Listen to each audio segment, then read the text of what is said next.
Haskell também dispõe de comandos que afetam o fluxo de uma aplicação. Tá? Então, existe o comando if then else, que ele tem a semântica similar à semântica de outras linguagens, tá? Que ele avalia uma condição, se a condição for verdadeira, ele faz um bloco, executa um bloco. Se a condição for falsa, tá? Ele faz o que, ele pula esse bloco da condição ser verdadeira, certo? E faz um outro bloco também que pode ser informado, tá? Mesma semântica das linguagens de programação que vocês já conhecem, tá? Vamos ver um exemplo aqui disso daqui, desse comando if com else. Tá? Imagina aqui que eu queira fazer uma função que diz se um número é menor ou não do que 5, por exemplo. Tá certo? Então, a função menor, ele recebe um x. Tá certo? Se acontecer, então vou escrever aqui, se acontecer, certo, de x ser menor do que 5, then eu vou retornar true. Tá certo? Pronto, então está feita aí a minha função, certo? Preciso colocar aqui o bloco else para finalizar a minha função. Vamos ver se ele aceita aqui. Vocês vão ver que, dois pontos, reload, certo? Pronto, ele deu problema no reload, dois pontos R para fazer o reload, certo? True, porque o if com else precisa ser completamente escrito. False, pronto. E aqui, vejam que ele já inferiu o tipo da função menor.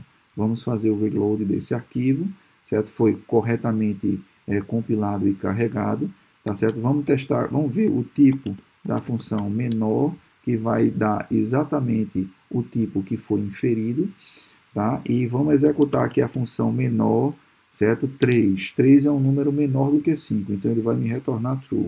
Se eu testo aqui com o 8, ele vai me retornar false. Uma outra construção bem útil e comum de ser encontrada em Haskell, tá, são comandos guardados, que permitem que você também consiga construir programas alterando o fluxo desses programas baseado na avaliação de condições. Então, por exemplo, aqui é uma declaração de uma função que tem um nome, tem os parâmetros, tá? E ela tem diversos fluxos que vão definir o corpo da função. Cada fluxo desse vai ser ativado por uma guarda dessa. Então, nessa função aqui, se acontecer dessa guarda ser verdadeira, ela vai seguir esse fluxo. Se, não, se essa guarda for verdadeira, vai seguir o segundo fluxo. Se a outra guarda for verdadeira, vai seguir o outro fluxo. Tá? Essas guardas daqui, preciso ter atenção porque elas podem ter uma interseção entre elas. Duas guardas podem ser verdadeiras ao mesmo tempo. Tá? Entretanto, a avaliação de Haskell, ela vai da primeira para a última guarda. Aqui ela casar aqui, ela executa o fluxo e pula as demais guardas. Tá? Então, vamos ver uma analogia entre esse comando guardado e um comando condicional. Tá? Em que nós temos aqui, se acontecer de uma condição for verdadeira, então segue o fluxo verdadeiro, se não, segue o fluxo falso. Aqui, claramente, apenas uma condição é avaliada e nós temos dois fluxos distintos, tá? Que não tem interseção entre si. Ou o programa segue esse fluxo ou segue esse. No comando guardado, nós temos aqui a condição que ele vai e segue o fluxo true se essa condição for satisfeita. Tá? Caso contrário, ele vai seguir o fluxo falso. Aqui importante nesse caso contrário, ele exclui, né, qualquer guarda que seja, ele cobre os casos, certo? O complemento de qualquer guarda que tenha sido utilizada aqui antes dele. É como se fosse o else para negação de todas as guardas que foram utilizadas antes. Então, é possível sim simular o if then else através de comandos guardados. E uma coisa que precisa ter muita atenção é que na hora que se faz esses comandos aqui com guarda, que se usa essa construção, certo? O que faz mais sentido as guardas elas serem excludentes entre si, tá certo? E se sobrou algum caso em que a função ela precisa ser totalmente definida, mas existe uma guarda aqui que não foi especificada, certo? Que esse parâmetro poderia explorar essa guarda, aí se coloca aqui no final uma cláusula otherwise, a guarda otherwise, para deixar a função definida de forma completa. Vamos mostrar um exemplo de função definida usando guarda. Coisa simples, certo? Essa função daqui, ela recebe uma variável x. Se acontecer de x ser menor do que 5, eu retorno 1. Se x for menor do que 10, eu retorno 8. Se for maior do que 10, eu retorno 11.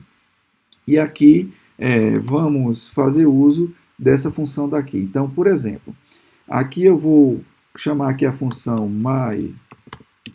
myGuard, passando aqui o 3. Vejam que o 3, ele está aqui, ele é validado por duas guardas que foram escritas aqui no corpo da função.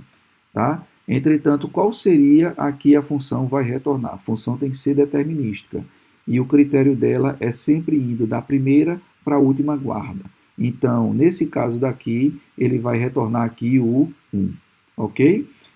No caso que eu colocasse aqui de um número que é maior do que 5, certo? Ele não passaria por essa guarda, testaria na próxima e me retornaria o 8.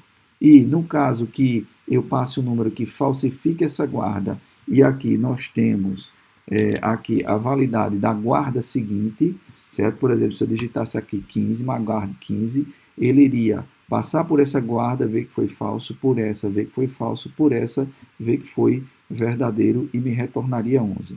Notem que tem um caso de borda aqui, que é se eu digitar 10, tá certo? É o número aqui que ele não pode, ele não está coberto por essa função. E, obviamente, nós esperamos aqui um erro.